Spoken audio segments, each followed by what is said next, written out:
यता पनि रहेछ घुम्ने ठाउँ चाहिँ होइन, तर घाम ठ्याक्कै चाहिँ यस्तो मात्रै सिधा छ नि त, त्यही भएर राम्रो नहुन सक्ने भयो। भेट्यो है मेरो टिकटकका सम्पूर्ण हातजोडिया दाई दिदी सर म्याम अनि सबैजनालाई म चाहिँ आजको यसो माथि यो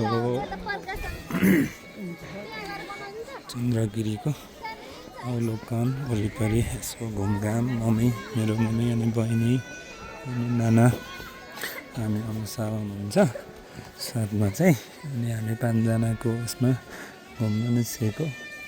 त्यही भएर भिडियोहरू यस्तो गएको छ अनि तल पनि यस्तो रहेछ अनि यो पुरै छ होइन।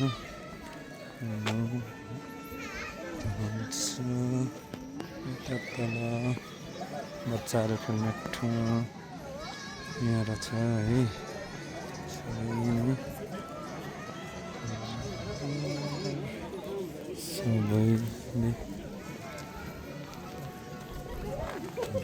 यस्तो नै बच्चाहरू खेल्ने ठाउँ एरिया रहेको छ। अब भने फेरि यतातिर छ, त्यही भएर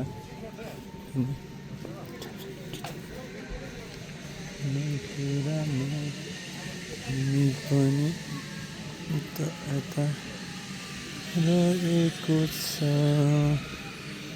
अनि यता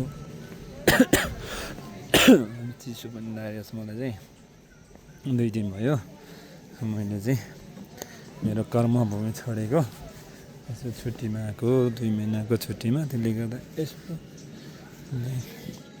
हाम्रो चन्द्रगिरी डाँडातिर घुम्दै होइन, चन्द्रगिरीबाट आएको चाहिँ भ्युजहरू यस्तो रहेको छ यता माथितिर। अनि अब फर्किने टाइम पनि हुँदैछ। त्यता तल जानुहुन्छ?